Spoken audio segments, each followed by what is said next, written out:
Good evening, ladies and gentlemen. Good morning, Vietnam! I love the smell of napalm in the morning. You're gonna need a bigger boat. I feel mean, for speed. Roads? Where we're going, we don't need roads. Snakes. Might have to eat snakes. I'm Spartacus! I'm Batman. I am the Father. Hello and welcome to the latest episode of the Moviescramble podcast. We are down a musketeer tonight. It is just myself and John, and we're going to do things a little bit differently. Not because Simmy's not here, but purely because the cinemas aren't open. So we've decided to curate a bit of a Hitchcock retrospective, and we are kicking things off with 1964's Marnie and 1958's Vertigo. Now, no matter what your opinion is on Hitchcock, he is undoubtedly one of the most influential filmmakers of all time. Whether you agree with his sexual politics or not, there's no denying that he has had one of the biggest impacts on cinema of any director you can possibly think of. So, without further ado, let's dive into our first movie tonight, which is Marnie. You know what I am. I'm Minnie Q Thief. I'm a thief and a liar and... Well, it seems to be my misfortune to have fallen in love with a thief and a liar. In love? Oh, Mark, if you love me, you'll let me go. Did you have a tough childhood, Mrs. Taylor? Not particularly. I think you did.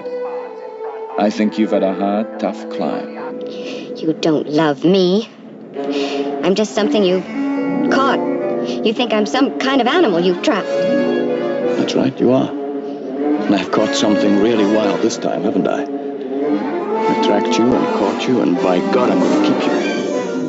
It stars Tippi Hedren and the dearly departed Sean Connery, who actually only passed a few short weeks ago. And the film focuses around the titular character, Marnie, who is something of an elusive thief who appears to flip from job to job, managing to steal from her bosses along the way. She manages to get so far along until she meets Mark, played by Sean Connery, who catches her in the act and forces her to marry him as a weird way of punishment. John, this is your first time watching Marnie in quite a while. What was your thoughts kind of looking back on it? Initially, I was very surprised that I didn't really relate to the sexual politics of it in any way. It did date it in quite a big way, I must say. Mm-hmm. And I almost felt a little bit disappointed with the film when I watched it. I didn't connect with a lot of the characters and I didn't get as much out of it as I thought. Now, what I did was I watched it again about 2 or 3 days ago. I'd watched it maybe about 3 weeks ago.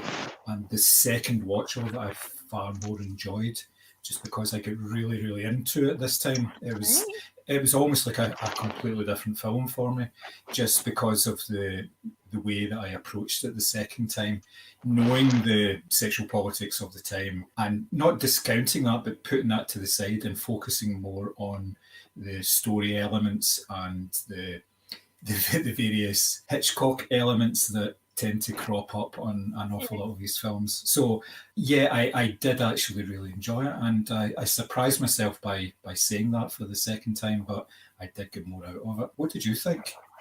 Yeah, no, I can understand where you're coming from. When I watched this was a few weeks ago, I was kind of appalled. I know that Hitchcock's got some, there's some issues and misogyny that kind of peppered through his entire portfolio of work. But watching this was so striking because, every single woman that you meet in the plot is really problematic. Marnie herself is a thief. Her mother is obviously, the reformed whore or whatever you want to call it. And there's Mark's sister-in-law who's like jealous and scheming and all these like horrible female characters, and there was nothing in it that I could connect to at all. Not even when Marnie is showing her vulnerable side and she's talking about her upbringing and her past. There was so much for it to me that was just so... It just felt really alienating because it was very, very like, look at all these problem women with their emotional issues. Like it just felt like that watching it. I actually thought it was quite an interesting performance from Sean Connery. I've not really seen, I've seen some of his work. I've seen like Highlander and The Untouchables and stuff like that, but I've never seen him in a kind of like serious early role apart from James Bond. So I was intrigued by his performance. But again, it's kind of marred by the whole sexual assault controversy because there obviously is a rape scene or an alluded rape scene as well. And for me, it was just there was all the traits of a Hitchcock movie. You know, there was, you know, at one point I actually think that Marnie actually calls herself Marion when she's on the run, which of course is a straight lift out of Psycho. But for me, it felt, for someone who loves frenzy, I found this movie quite alienating, actually. Did you think that, I mean, for me, it didn't really feel like a Hitchcock at times. Did you kind of get that impression as well, or? It did, and I can understand why a lot of people think it is a sort of a second-tier Hitchcock film. Basically because it doesn't have the same shock value as a lot of Hitchcock films have. There's usually some sort of terrifying thriller element to them, and they're marketed in that way, and they deliver. But in this case, it was more of a psychological thriller than anything else. It was more about Marnie's internal struggles rather than her external struggles, so it was a wee bit more difficult to tune into. I thought that the central performance it must have been a very difficult one, because it's a difficult character to kind of get your head around. And I'm thinking in terms of actors getting their head around certain characters, because this isn't a conventional female lead character at all. There's a lot of depth to her, but there's a lot of trauma there as well. And at times she seems overly hysterical, but that's all fitting with the character as well. That's what she is actually like, and that's what she comes across as, which is difficult to understand at first, but then you do get there, and you kind of say, right, yeah, that's why she's acting in that way. That's why she's aloof, or she's almost like being out of her own body at times, in terms of like a reaction to everyone around her. A whole theme running through it where she can't be touched in any way. She just doesn't want the touch of a man or anybody. Obviously that relates back to something that happened to her previously. I'm trying to avoid spoilers, obviously, because I want people to see this film, even if they haven't seen it for years. It's one of these films that you should take a look at occasionally, just to refresh your memory on it. But yeah, as I said, there's that element of where she doesn't want to be touched, but then you get to a point where she's interacting with her mother, and her mother doesn't want to be touched either. So you say, well, is this where she's getting it from? So there's lots of wee nice elements that are sort of brought in, add to the intrigue, and it kind of fills out the story an awful lot more, because if you just look at the story on its own, it's almost like a compulsive thief. She's stealing this money, changing her identity, moving on, doing exactly the same thing. But it's not as if she's doing it like sort of often. She takes a good long while. It's like a sort of one of these long cons, if you like.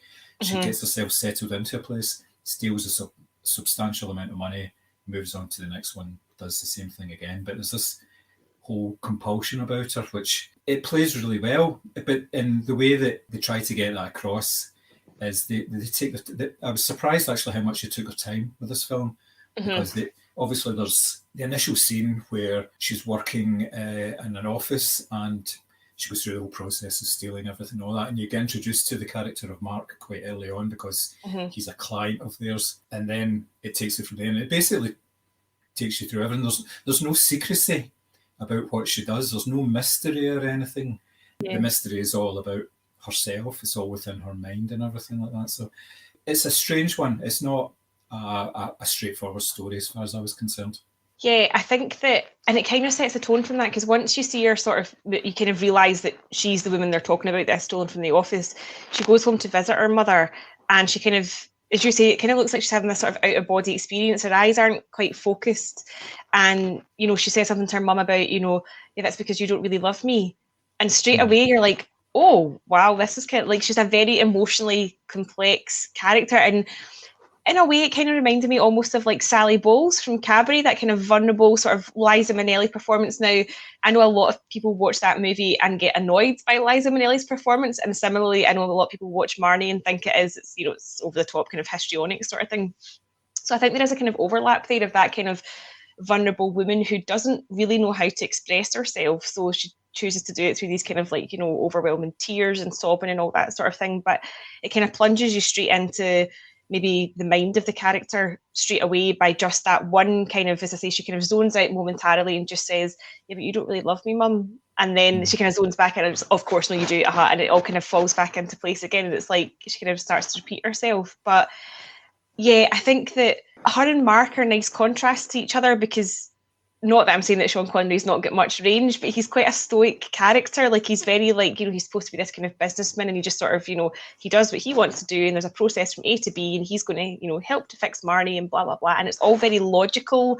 And I mean, maybe that says a wee bit about gender stereotypes of the time, that she's kind of over the top and he's more quiet and logical, but they make a neat contrast to each other physically as well, because he obviously towers over her, and this Sean Connery kind of at peak sort of physical fitness and everything. But I like this sort of explicit, although I did find it quite alienating in terms of the sort of maybe themes or whatever. I liked Tippi Hedren's performance. It's definitely a lot more, we get to see a lot more of her here than we ever did in The Birds, for example.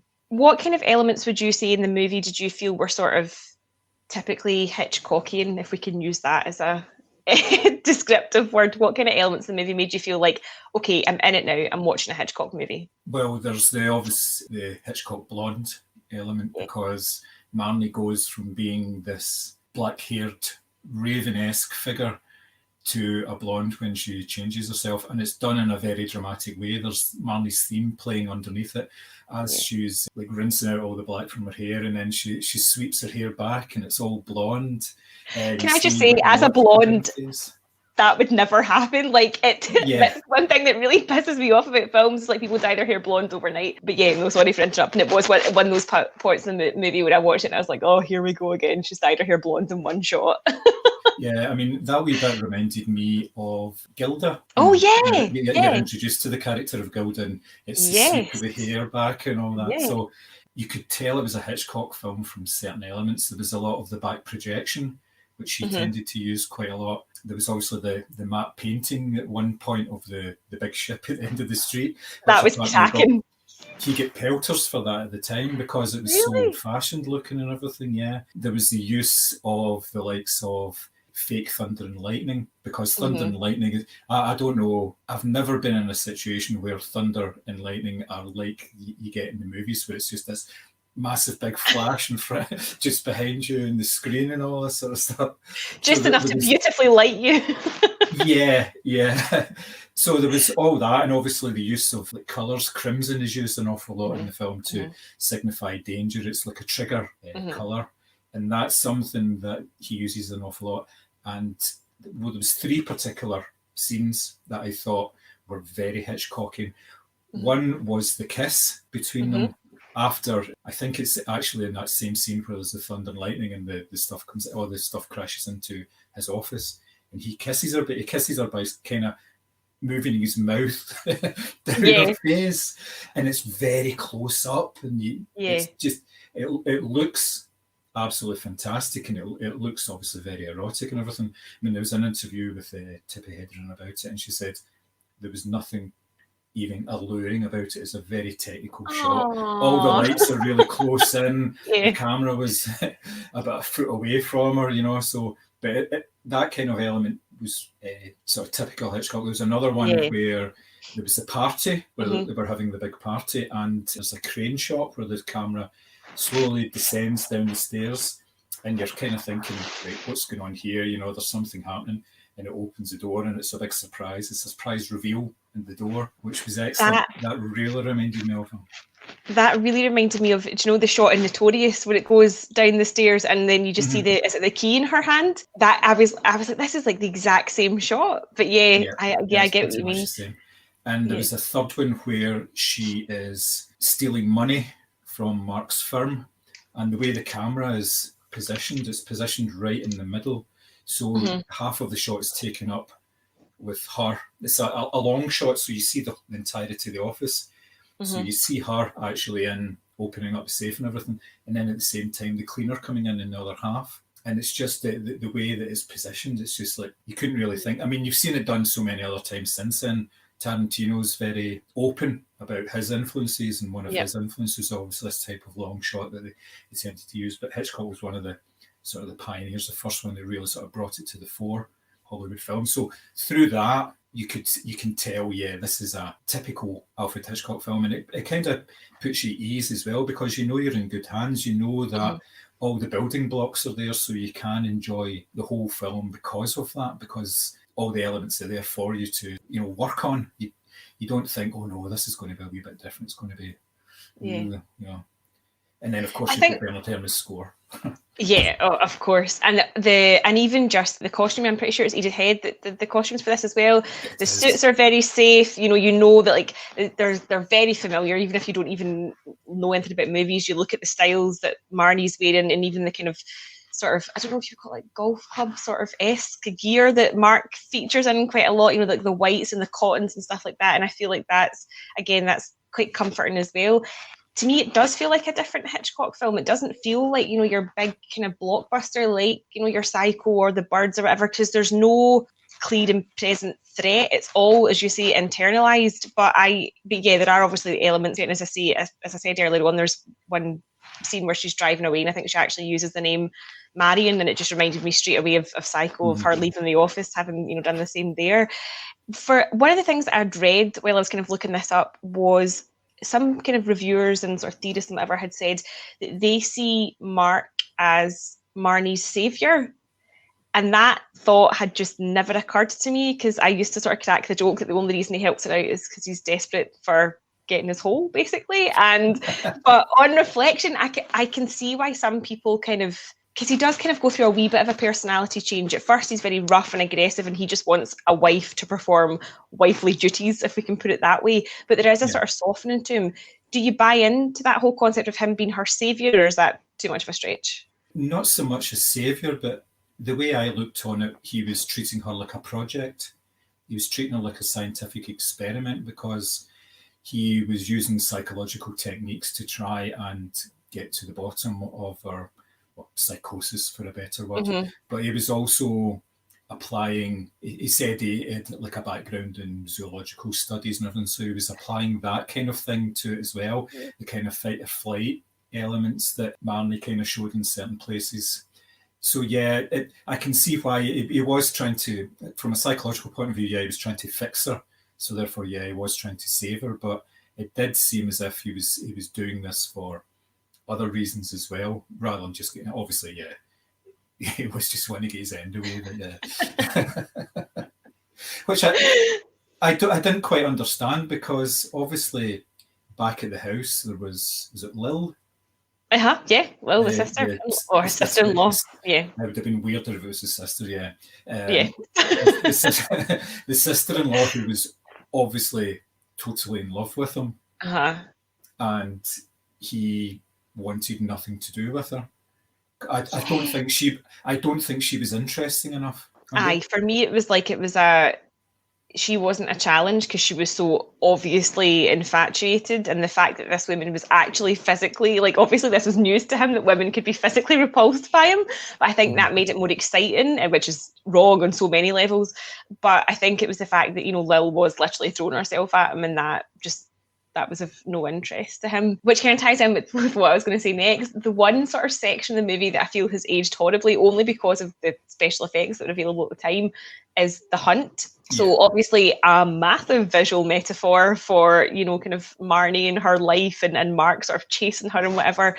But that is the only bit of the film that made me kind of cringe a wee bit. I actually loved the big matte painting with the ship. That's really sweet. But the sort of bad visual effects of people getting thrown off horses and stuff like that has aged quite tremendously, I think. It's not really lasted, shall we say. Yeah. There was actually quite a lot of work involved putting all that together. There was obviously the location work, but there was work done in the studio for it as well. Now, for the close-ups of Tippi Hedren on the horse, it was actually a mechanical horse that they used for it. But you never really saw that, because it was all close-ups on her expressions and everything. And apparently the mechanical horse came from Disney. It was one that they had, and it was the best in the business at the time. So they hired it in order to use it.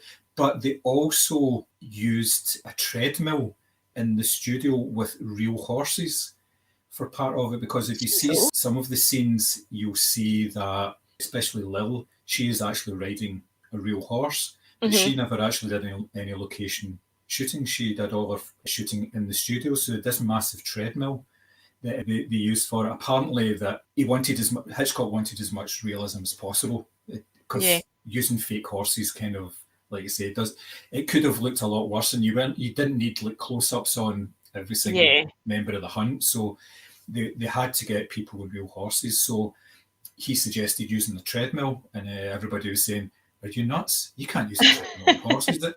You're wanting horses to run on this thing." And he says, "Yeah, why not?" And just because it hadn't been done before, there was no reason why they couldn't do it. And they brought the treadmill and trained up the horses. But apparently, Tippi Hedren as well trained for 3 months on her horse for those scenes. Okay. So it would be more realistic that she was like totally into horses and everything. And I quite like that element of the story as well. Obviously, she had her own horse that she used some of the stolen money for the upkeep of it and everything. So that was almost like a grounding mechanism for her. She needed, there was a reason for her to do what she was doing. It wasn't just about taking money. It wasn't for that. It was for, obviously, to try and show her mother that she was successful, and also to sort of help ground herself by being able to go riding this horse and just losing herself in her thoughts and everything. So yeah, that was good. But yeah, when she fell over the wall, it didn't really work. Which again kind of really took me out of it. But actually, I get what you're saying, because there was like, it would, I'm not saying it sort of repeated itself, but it did in a sense, and that every so often, once she had maybe, I don't know, stolen from another place or had a confrontation with her mother, she came back to the riding yard, and it was quite clear that this was the thing that was sort of keeping her happy, and you could tell that she was like almost like a different person, like their posture and everything changed, and she was happy when she was out riding the horse. But yeah, the kind of hunt scene in itself, I was just like, oh man, that's just taking me right out of it. And the thing is, as I say, as alienating as some of the kind of politics and stuff was, I was enjoying it, and I was enjoying her performance. I was also reading actually that I think they asked Grace Kelly to take on the main role, like to play Marnie, but apparently the Kingdom of Monaco said they would not have their princess playing a thief. And I just wonder, like, Grace Kelly to me was always very like delicate and composed and kind of icy, I think, as well. She was quite good at doing that kind of standoffish, aloof type of woman. I don't know if it'd be the same movie if it was her in the lead role. No, originally, like you say, it was meant for her. It was supposed to be the film that Hitchcock was going to do right after Psycho, I believe. And he'd bought the rights to Marnie based on the fact that it would have been perfect for Grace Kelly.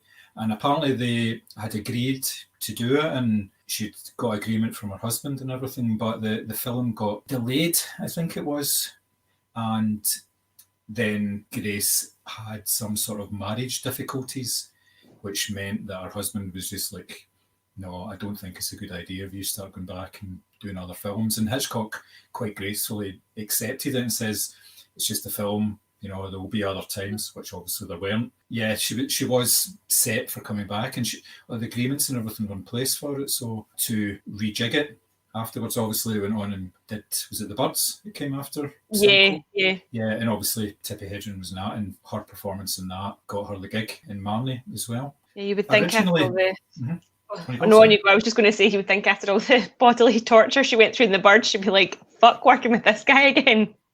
Yeah, but it must be very difficult to say no to somebody like Hitchcock, and be in one of his films. Yeah. Apparently, the original story from which it came, it was a love triangle between Mark and Marnie and another man who worked alongside him. And that character was replaced by Lil. Well, that changes the dynamic completely, though. It changed it, yes. Yeah. Because apparently it was more a straightforward story in that way. 2 guys and one girl, which is something that has been done a number of times in Hitchcock films. There seems to always this sort of love triangle element, but it was something, well, it had been done before, and we will talk about that in a couple of minutes, obviously, but I felt it did kind of change the dynamic. It would have been a different type of film if it had been 2 males in it. What do you think? Yeah, no, I definitely agree with that. I think the whole sort of, Marnie's the kind of centre point of all of this, and obviously because she is the kind of thief who's like on the run or whatever, but also there's so much contrast in the relationship between her and Mark. Her and Lil are physically and emotionally very different people as well. Lil comes across quite strong-willed, quite determined, and she's this little petite brunette, whereas Marnie's obviously the blonde by this point as well. And obviously there's the really awkward dynamic between her and her mother as well. And I can't remember the actress's name, but I'm pretty sure she was not that much older than Tippi Hedren, and they've totally like grey-haired her, like sprayed the talc on and drawn some wrinkles on. But she is at the centre of all of this, obviously being the sort of titular character. And I think that if you'd have brought something else into the mix, I think a love triangle would have undermined the whole story of unraveling who Marnie is. This is a very much a female-led movie, and it's her story and how she chooses to tell it and when she chooses to allow it to come out fully. And I think if you just put a love triangle in the mix, it would have got a bit corny, I think. I mean, as I say, as I've already said, the misogyny and whatever is quite clear throughout. I think adding another guy into the mix would have just made things a bit cringy. I don't know. Yeah. Just thinking back on the character of the mother, there's a nice element of German expressionism in there as well, where I think she comes up to see Marnie when after she's told her to go to bed for a nap in the afternoon of all things, and she comes up to see her, and then she walks down the stairs and you see the shadow. The stairs. It's very sort of Nosferatu. You're kind of going, I've seen that before. I know where that is. Great. I understand. I know films. Yeah, I know. That's when you do feel like you're sitting there with your kind of scholar hat on going, oh yeah, I get all these references, mate. I know what you're doing.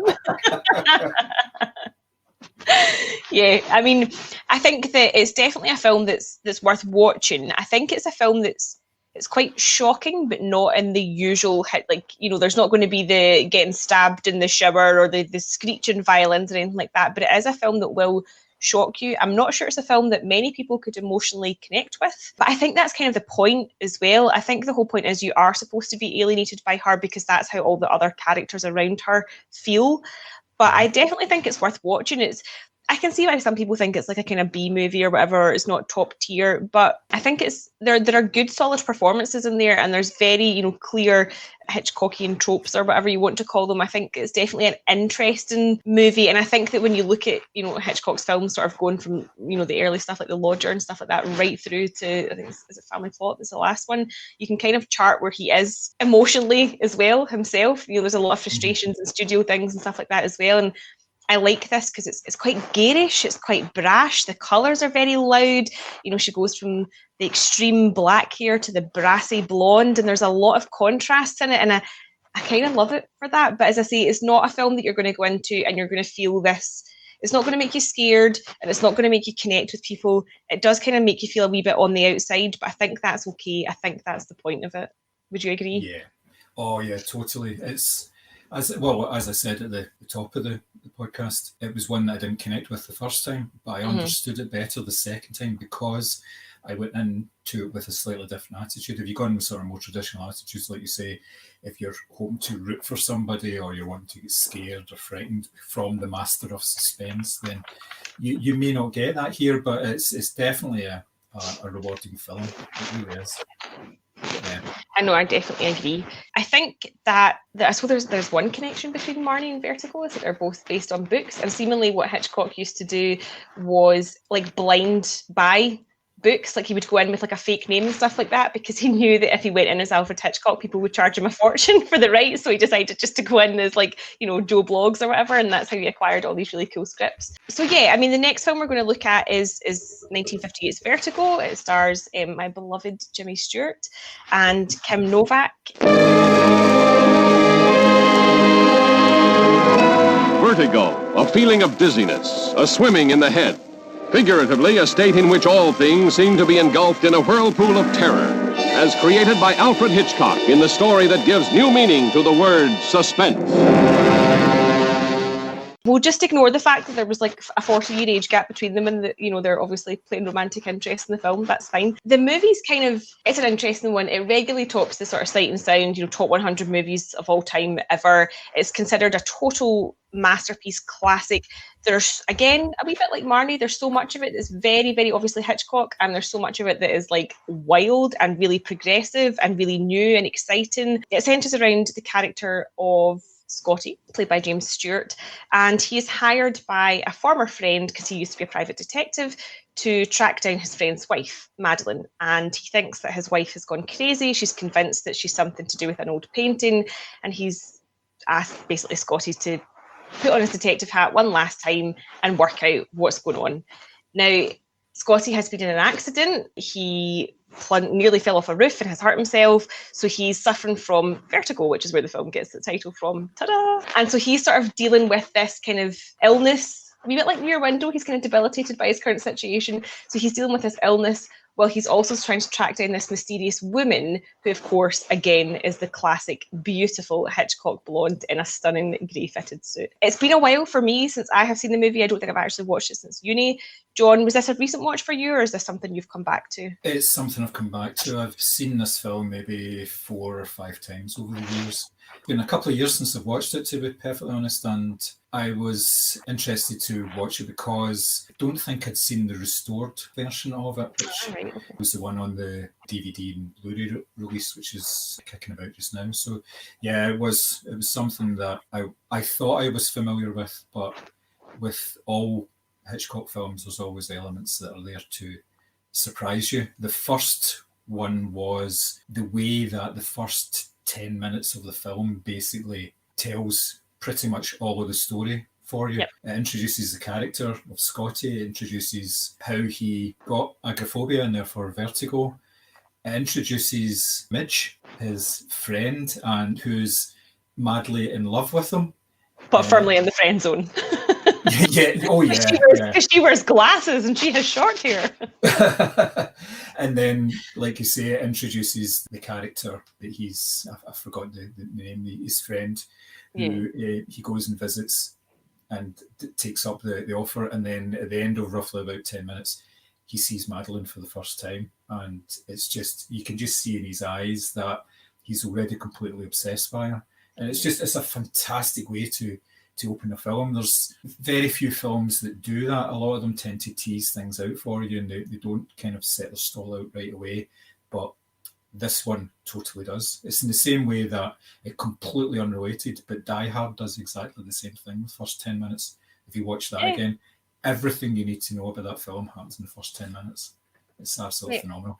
But it works really well because of that, because you're set up in that way, you just love what happens after that. It's probably what you would call a typical Hitchcock film because, like you say, it's got the elements of the older detective, it's got the blonde, it's got the elements, the mystery elements, it's got the fantastic locations, it's got the cars, it's got, the suits, absolutely brilliant. And as I noted on Marnie discussion, there's a scene quite early on where he's talking, when him and Midge are talking, and he says, "Oh, you remember we were engaged for 3 months?" And just right at that moment, the camera is so close up to her face just to get her reaction, and it's only her eyes that move, nothing else moves. And then it goes back to the sort of wide shot of Scotty lounging on the couch as if, he's just made a funny remark. And then he says, "Oh yeah, but you broke it off after 3 weeks." And it goes back to the same shot of her. And she just does exactly the same. She just looks at him through the frame of her glasses. And it's just this, you know nothing, mister. You're just so out of touch with what I'm actually feeling here. It's amazing. Such a perfect sort of way to get that whole dynamic between the two of them across. Well, that's the thing, and they often refer to the sort of icy blonde, and the character of Madeline, certainly, nothing is given away. Like, she's very stoic, and there's the kind of issues of does she have mental health issues or emotional issues, whatever. But again, almost in a sort of turning Marnie on its head, Jimmy Stewart's the one who's consumed by his emotions and literally just like following his lust for this woman that he's just seen and completely become enraptured with, whereas she's very aloof and standoffish, and she wants to just gaze at her painting, and she's very calm and collected and everything's very suave. So there's quite a kind of contrast to what was happening in Marnie. My first kind of thought when I watched it was, one, the title credits are just stunning. It's like trippy. And again, I don't feel like that's very Hitchcockian, but it kind of sucks you in because you're like, oh, there's all these colours and they're kind of swimming around and there's kind of graphic, and you're like, what is this? And you get sucked into every bit as much as the character Scotty does. But my first kind of thing is like, this is the most luscious, beautiful to look at episode of Columbo I've ever seen, because it does tell you the entire plot in the first 10 minutes and you know exactly what's going to happen, but that doesn't take away from the fact that everything is like, there's not a thing out of place. And when you watch it, like, you really have to watch it because everything in every scene. There could be, a flower or a necklace or a particular carpet or a curtain, and everything means something. And obviously they use this colour palette of red and green, like quite obviously as markers throughout.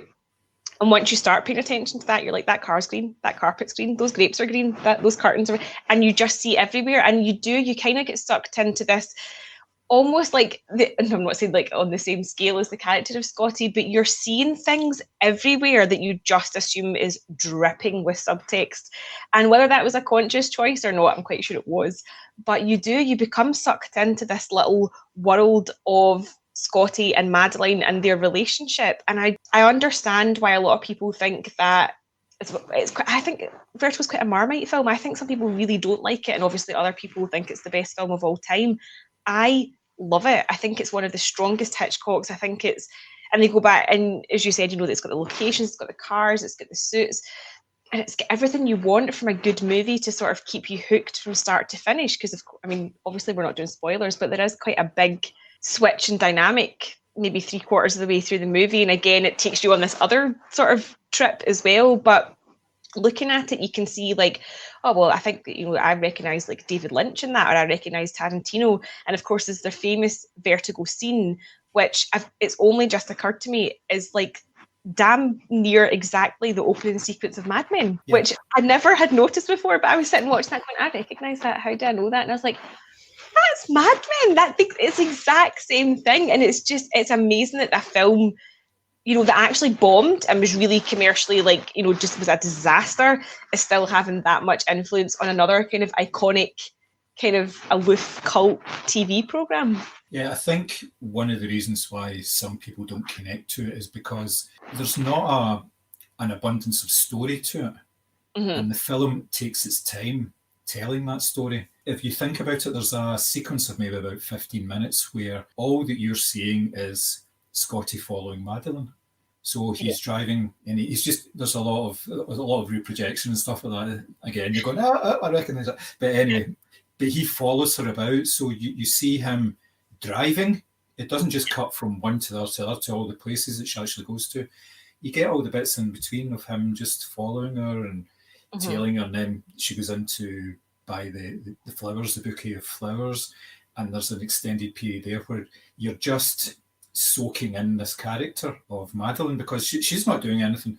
All Scotty's doing is watching her, obviously getting more and more obsessed as time goes on. You can see it in his eyes, it's almost it almost becomes something physical in him because of the way he reacts to her. Because of that, because of the whole time it takes, a lot of people could be going, this is kind of a bit boring, this is really, But for anybody who actually likes that sort of thing, and I hold my hand up for that, it's perfect, and it works really well for me. So, yes, I fully understand why people would get annoyed by it, but they're wrong.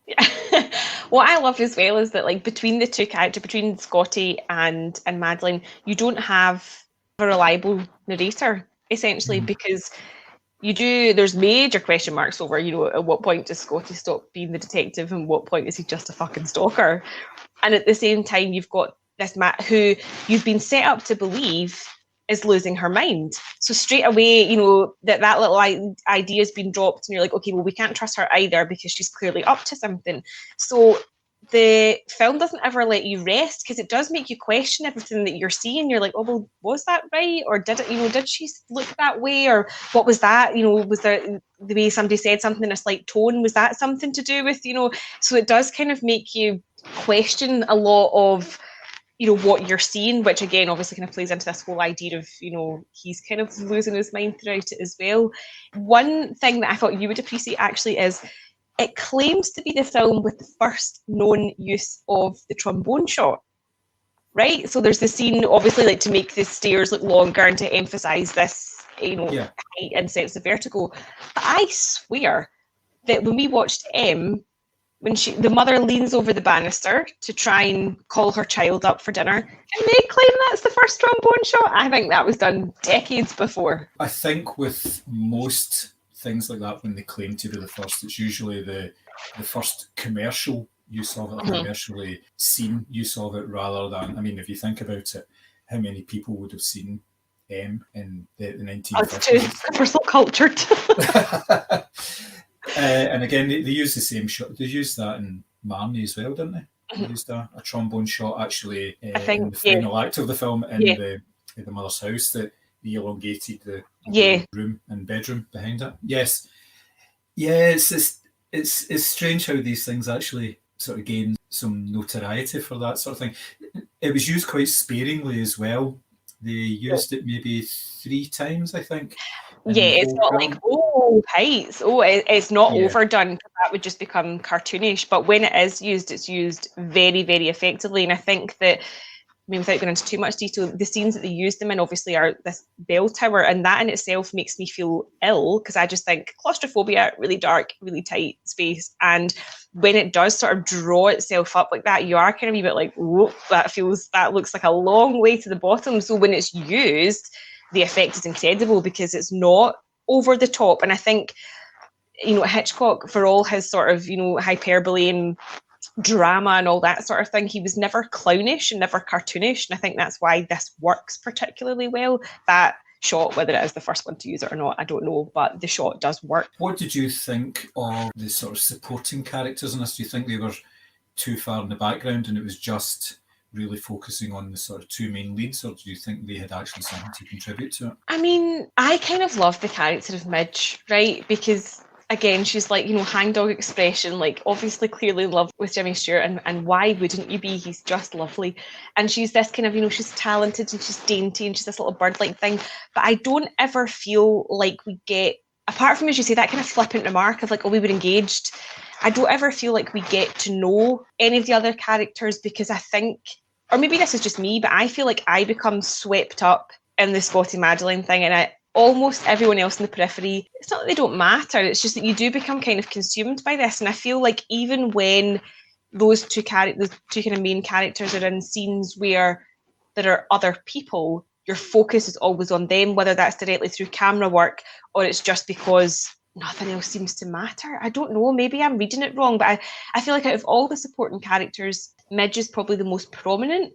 But again, it's kind of like, she's the not dumpy friend, that's not fair, but she's the plain friend. As I say, she's got short hair and glasses, so of course anyone looking at her next to this stunning like 20-year-old Kim Novak in the finest Edith Head suit with her hair all coiffured, nobody's going to look twice, do you know what I mean? But she's the kind of most prominent supporting character, and even then I don't feel like we get to know that much about her. Definitely, yeah. I mean, apart from her, there was really just the husband and briefly, I suppose, the bookseller who they went to for advice, and that was about it.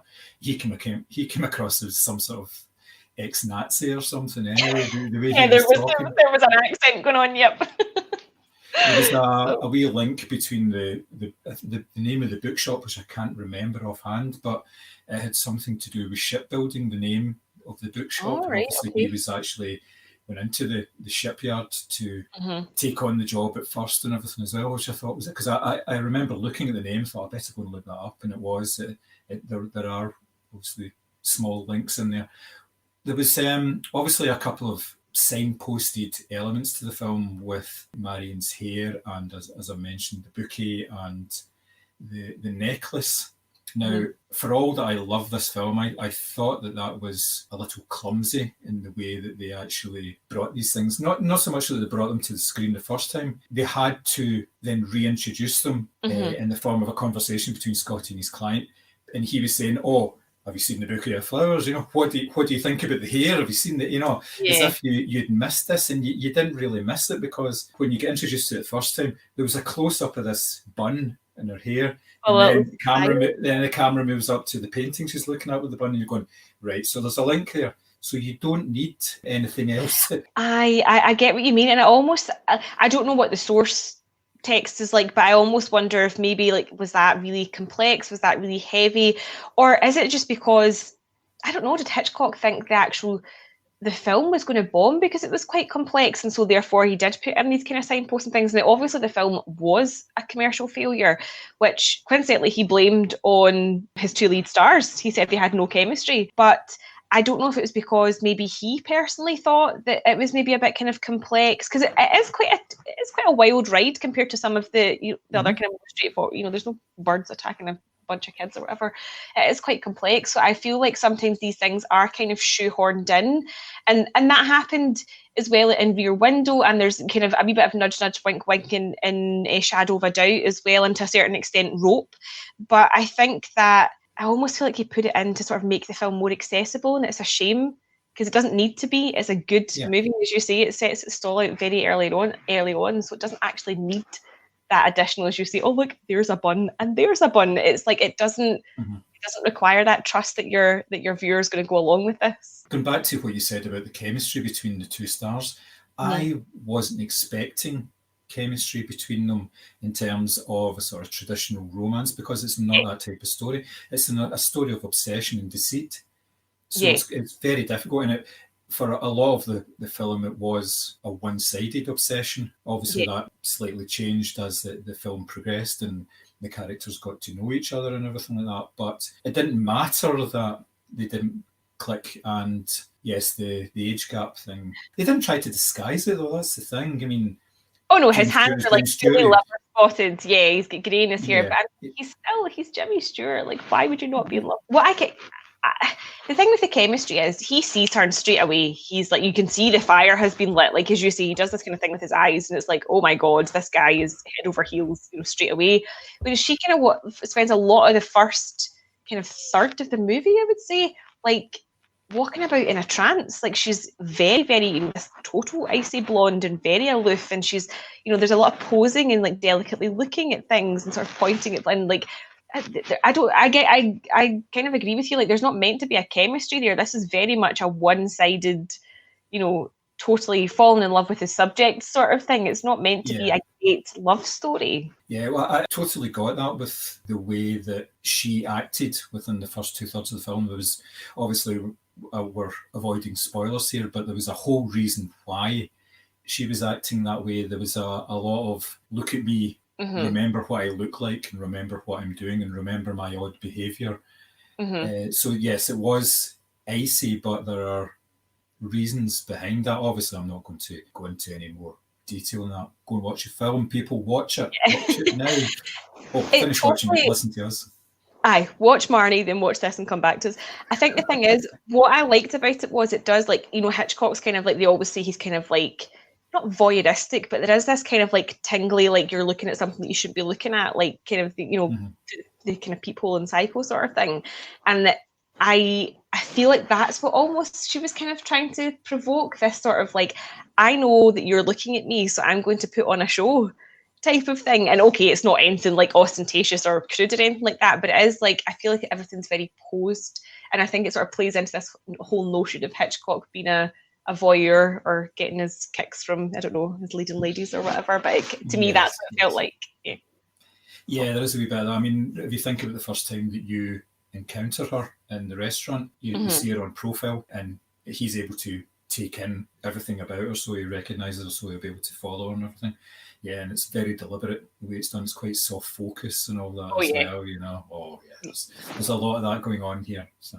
Yeah, and there's a lot of like doubling as well as the film progresses. So again, this kind of Hitchcock thing of this, like, and it happens in loads of movies, like, you chase someone through the streets and you tap them on the shoulder and turn them around, and oh no, it's the wrong person.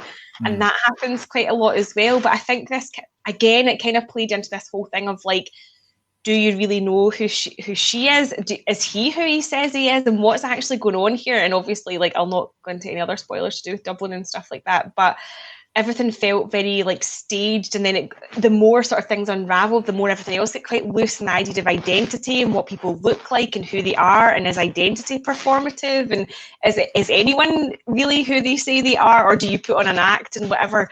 And I just kind of get lost in all of that again. And I think that's why I love this movie so much, is because every time I watch it, it makes me think about, it doesn't make me think about identity, it makes me think about, gender politics, it makes me think about coercive control, it makes me think about mental health, and it's like, it's all these different things just wrapped up in this luscious red and green bubble, which, by the way, is very festive, so consider this a Christmas film. You probably could, yes. Overall, I think this is the masterpiece that a lot of people say now. There are a number of films out there that are considered masterpieces that are there. I don't know why they are, but this is one that's obviously, the passage of time, I think, has been very kind to it, and the fact that a lot of people rediscovered it and championed it as a sign that it's a good film. And as you say, the Sight and Sound 2012 poll put it at number 1 for, I think that was the first time that it had actually been there. It had been up, went to be there, and that's film professionals and film critics that actually vote on that. So